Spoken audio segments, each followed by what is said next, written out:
Lemon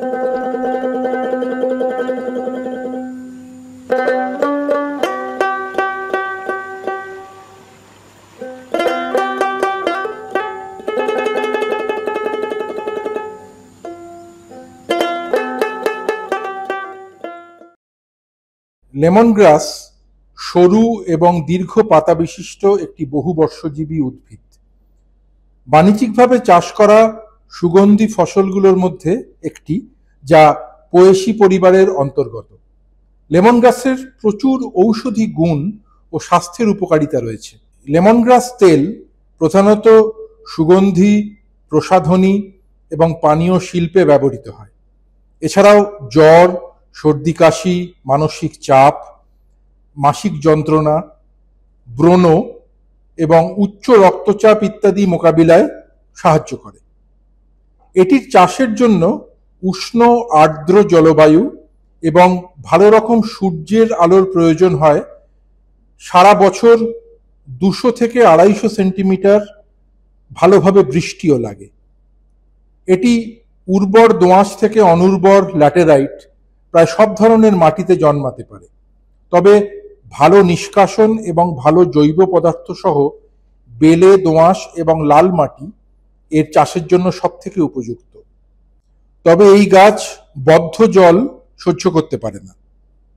জমি কর্ষণ এবং মই দিয়ে সমতল করে মাটি তৈরি করতে হবে। ভালোভাবে পচা গোবর সার অথবা কেঁচো সার মাটির সঙ্গে মিশিয়ে দিতে হবে। লেমন গ্রাস স্লিপের দ্বারা উদ্ভিজ্জভাবে বংশ বিস্তার করে। 1 হেক্টর জমির জন্য প্রায় 25,000 স্লিপ বা চারার প্রয়োজন হয়। বর্ষাকালে উঁচু বেডে রোপণ করতে হবে।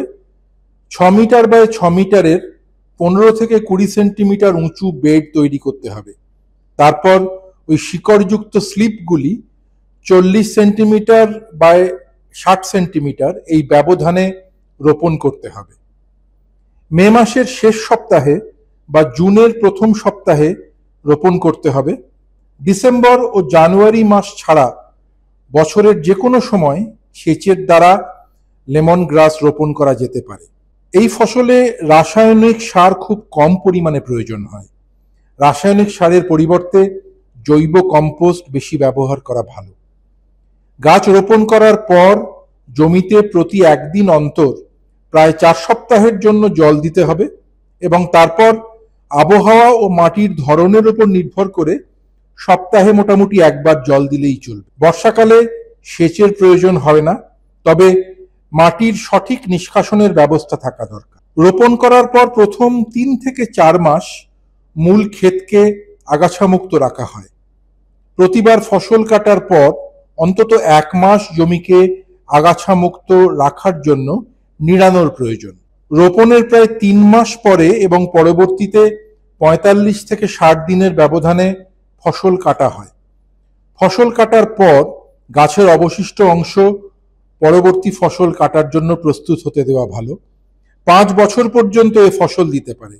রোপণের প্রথম বছরে 3টি কাটিং এবং পরবর্তী বছরগুলোতে 3 থেকে 4টি কাটিং পাওয়া যায়। নমস্কার, আমার নাম অর্চনা জানা। আমার বাড়ি পূর্ব চিন্তামণিপুর গ্রামে। আমরা বাড়িতে এই যে গাছটা লাগিয়েছি, এটা আমাদের ভাষায় বলি ধনন্তরী গাছ। তো এই গাছ বাড়িতে থাকার ফলে প্রাথমিক চিকিৎসার জন্য ডাক্তারবাবুর কাছে আমাদের যেতে হয় না। যেমন বাচ্চা কিংবা বড়দের সর্দি কাশি হলে এই পাতা থেতলে থেতলে 100 গ্রাম জলকে ফুটিয়ে 50 গ্রাম মতন প্রায় করে ওইটা হালকা উষ্ণ গরম জল, চা যেমন খায় ওই রকম হালকা গরম থাকবে সেইভাবে খেতে হবে। সারাদিনে যদি 3 বার খাওয়া যায় তাহলে শরীরের মধ্যে যদি কাশি থাকে বা কফ থাকে বা গলা ব্যথা হয় এইগুলো সেরে যায়।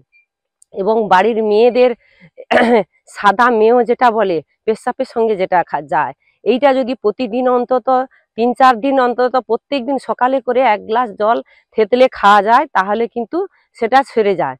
আর এই যে গাছটা থাকার ফলে প্রায় 2 বছরের মতন এই গাছটা আমার বাড়িতে আছে, অনেকেই নিয়ে যায়। এবং এই গাছ থাকার ফলে আমাদের যে প্রতিনিয়ত লোকেরা বলে না শরীর গরম হয়েছে, আমাদের শরবত খেতে হয়, মিশ্রি ভুসির জল খেতে হয়, অন্যান্য সাগু জল খেতে হয়। আমাদের খেতে হয় না।